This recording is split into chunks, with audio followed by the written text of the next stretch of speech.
গত বছর, তার আগের বছর আমরা যখন এসেছি রমজানের সময় ইফতার পার্টিতে, যেই সংখ্যা নিয়ে আসতাম এখন আজকে সংখ্যা নাই। একবারে নীরবে নিশ্চিন্তে আরামের সঙ্গে কোনো করি নাই, আরাম সঙ্গে এসেছি, আবার ইনশাল্লাহ আরামের সঙ্গে চলে যাও। এই যে অর্জন, 5 তারিখে আমরা এটা অর্জন করেছি।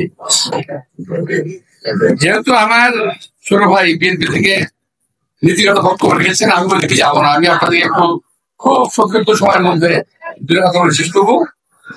সেটা হলো যে আজকের যে অর্জনটা আমরা ভোগ করছি, তাই না? এইখানে আপনার যে বলছি, আমি যে টেবিলে আমি বসছি, এখানে আমরা 2, 3, 4, 5, 6, 7, 8টা দল আমরা এখানে আছি এই মুহূর্তে, আরো বেশি।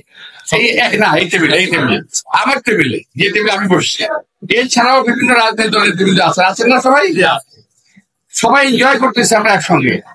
তো আমরা যদি বাকি সময়টা বাংলাদেশের বিল্ড আপ করার জন্য, গড়ে তোলার জন্য এরকমই থাকতে পারি, অসুবিধাটা কোথায়? আমাদের কোনো অসুবিধা দেখি না, কিন্তু কৃত্রিম ভাবে অসুবিধার সৃষ্টি করা হচ্ছে, চেষ্টা করা হচ্ছে। বিভিন্ন দল একে অপরের দিকে কথা বলছে, তারা ঢুকছে, এই জিনিসটা ঠিক না। তাহলে 5 তারিখের যে আমাদের আন্দোলন, আমাদের বিজয়, এটা নিঃশেষ হয়ে যাবে। আজকে ইফতার পার্টিতে আমরা যেমনি বলেছি, আমরা আগামী সকল কার্যক্রমে, নির্বাচন থেকে শুরু করে সরকার গঠন পর্যন্ত সবাই একসঙ্গে করতে চাই। দেশটাকে সুন্দর করতে হবে। হিংসা বিদ্বেষ ঈর্ষা নিয়ে, ঈর্ষা পরাজ হয়ে কিংবা বস্তিকাতর হয়ে কখনোই দেশকে ভালো করা যাবে না। তাই ভাইরা, আমি বলবো যে এই যে আজকে একটা ছোট্ট হোটেলে আমরা আসছি, বহুবার আসছি, আগে বলেছি অনেক সংজ্ঞা নিয়ে আসছি, আজকে আসছি আনন্দ নিয়ে।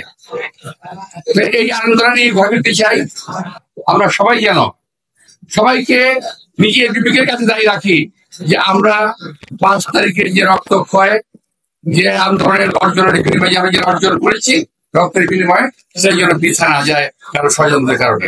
সবাইকে ধন্যবাদ। আসসালাম।